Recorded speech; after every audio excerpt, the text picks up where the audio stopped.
Yeah. Get the phone on and even. Cooking away from home is it's always fraught with danger. However, we've been doing it for quite a while, so we know what to expect. Yeah. And what sort of things go wrong? Is it the oven doesn't work? Anything and everything, from someone dropping the sauce, and because we're not at home, there's not a backup plan. So we've just got to be really careful and be quite strategic in our planning. Yeah. And you have got 10 venues across Melbourne at the moment.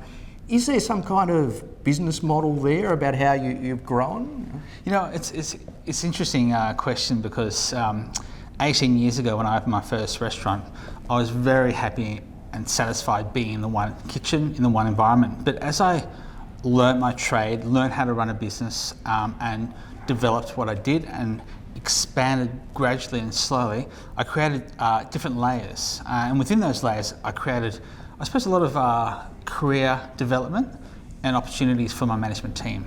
It's interesting you talk about that because we've spoken to other restaurateurs and they talk about, one of the benefits, businesses talk about economy of scale. And it sounds like one of those is in sort of training and hiring staff and developing staff. That's the way you see it? It's key, yeah.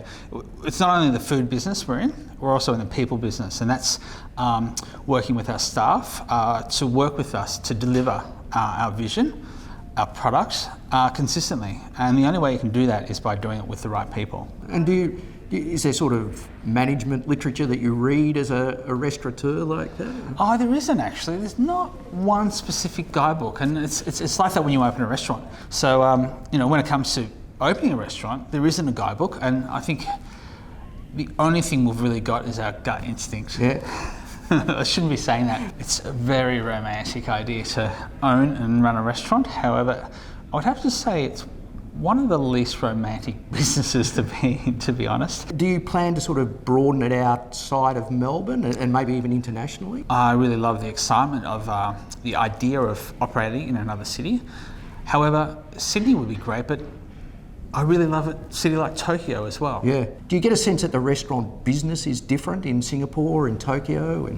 Very much so. I've spent a lot of time, as you said, cooking overseas and now travel. It's not a matter of going and opening a restaurant. And the economy and the economics of opening a restaurant is one thing, but understanding the food culture and what and where people like to eat is more important. And you can't do that by flying by.